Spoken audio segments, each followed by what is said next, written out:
La flotte de bombardiers de l'armée de l'air russe est de retour dans le domaine des frappes antinavires.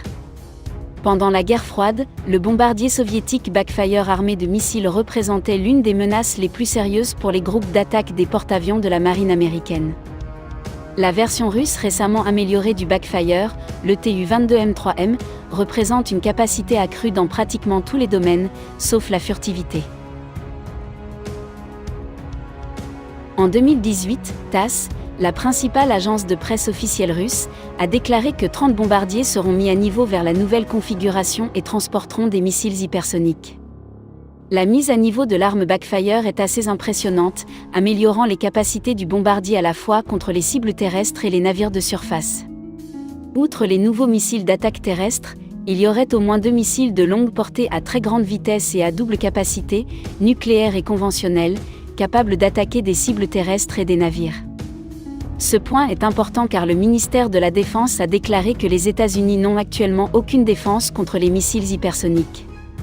La Russie a déjà augmenté le rayon de frappe du Backfire existant, le Tu-22M3, en lui donnant une capacité de ravitaillement en vol.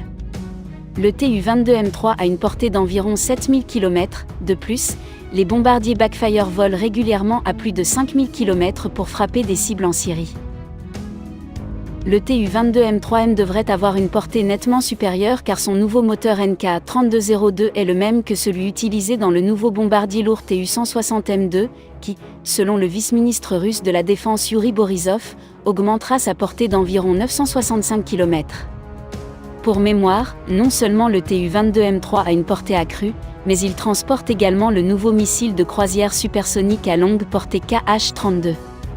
Le KH-32 se déplace juste en dessous de la vitesse hypersonique et est un missile de croisière anti-navire et d'attaque terrestre à double capacité, nucléaire et conventionnelle.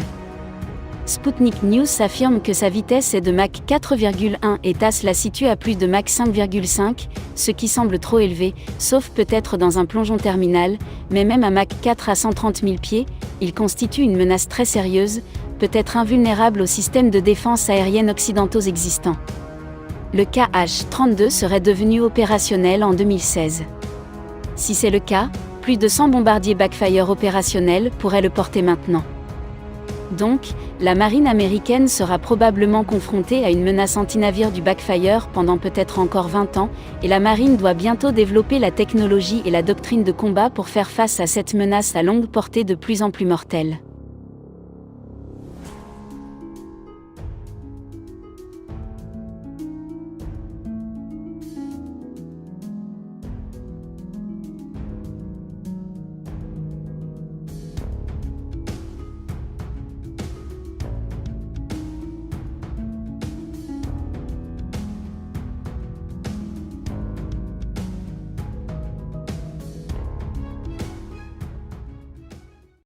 Et si tu as aimé cette vidéo, n'hésite pas à la partager avec tes amis, à nous laisser un like et à t'abonner à la chaîne si tu ne l'as pas encore fait.